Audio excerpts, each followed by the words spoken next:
Gruhakalpa Ramayyaguda MIG ప్రాంతాల్లో ముగ్గుల కార్యక్రమం నిర్వహించారు. ఈ కార్యక్రమంలో కొండా సంగీతారెడ్డి పాల్గొన్నారు. భారతీయ సంస్కృతి సంప్రదాయాలను కాపాడడంలో మహిళల పాత్ర అమూల్యమైందని, భారతదేశ గొప్పతనాన్ని ప్రపంచ దేశాలకు చాటి చెప్పారని ఆమె తెలిపారు. భారతదేశాన్ని ప్రపంచ దేశాలకు ఆదర్శంగా నిలుపుతున్న నరేంద్ర మోదీని మరోసారి ప్రధాని చేయాల్సిన బాధ్యత అందరిపై ఉందన్నారు.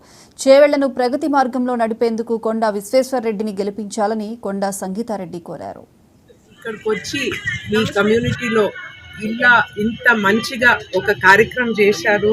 ముగ్గుల కార్యక్రమం ఇది మన పరంపర.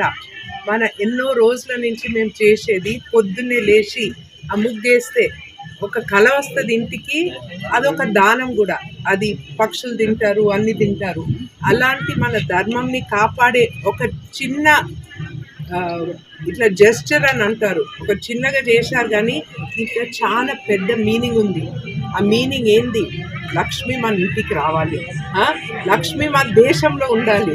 కమలం అంటే లక్ష్మి. అందరం బాగా రావాలి, అందరు పైకి రావాలి, మన దేశం పైకి రావాలి. అది ఆ భావనతోని మీరు చేస్తున్నారు. తెలంగాణ ప్రజలు కొంచెం ఒక తీరు మంచిగా వాళ్ళు చేసే మెసేజ్లు కూడా నాకు బాగా గుర్తుంది. ఉద్యమం అప్పుడు అందరు ఇట్లా రోడ్డు మీదకి వచ్చి పాటలు కట్టి వంట వార్పులు రోడ్డు మీద వంటలు చేసి లేడీస్ కూడా పార్టిసిపేట్ చేసి ఇది ఆలో లాంటి ఒక గెస్ట్